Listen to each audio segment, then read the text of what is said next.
Bonsoir Guillaume Deglise. Bonsoir. Vous êtes directeur général de Vinexpo.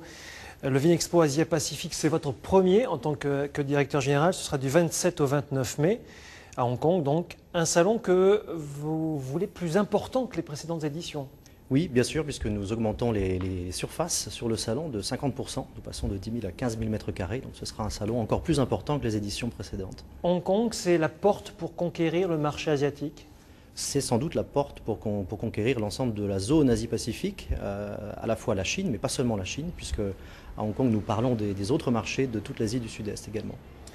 Sachant que ce nouveau salon se déroule dans un contexte particulier, puisque les Bordeaux ont enregistré une forte chute des exportations en Chine l'an passé, moins 16% en volume, moins 23% même à Hong Kong.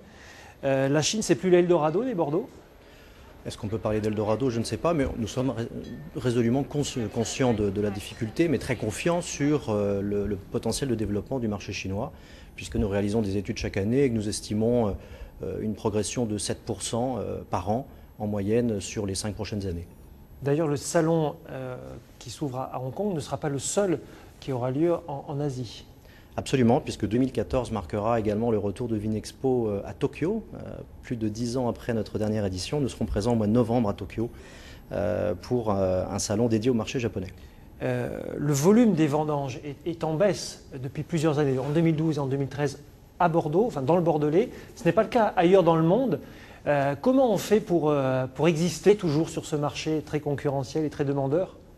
Mais justement, c'est l'occasion à Vinexpo aussi de rencontrer de nouveaux débouchés et de rencontrer des importateurs potentiels dans d'autres pays, puisqu'on parle beaucoup de la Chine, mais il n'y a pas que la Chine. Et quand on regarde les progressions attendues dans les autres pays d'Asie du Sud-Est, on se rend compte que les croissances sont de 2 chiffres. Donc au-delà de la Chine, il y a des marchés comme le Vietnam, comme les Philippines, la Thaïlande, etc., qui peuvent apporter des débouchés, notamment pour les vins de Bordeaux. Se focaliser, sachant que la Chine, c'est le principal marché à l'export de Bordeaux. Je disais quasiment un quart de la production du Bordeaux. Est-ce que ce n'est pas un risque de se focaliser sur le marché asiatique, au risque qu'il s'écroule un jour? Oui, il y a toujours un risque, mais encore une fois, il n'y a pas que la Chine. C'est pour ça que nous retournons à Tokyo.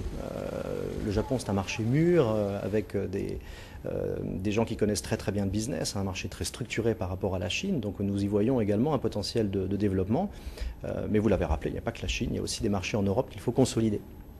Et Vinexpo 2015 à Bordeaux, ce sera du 14 au 18 juin. Quelle tendance?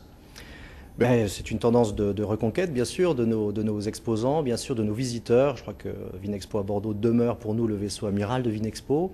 Et nous y attendons, bien sûr, une très forte fréquentation. Merci Guillaume Deglise, directeur général de Vinexpo. Vous partez demain pour Hong Kong.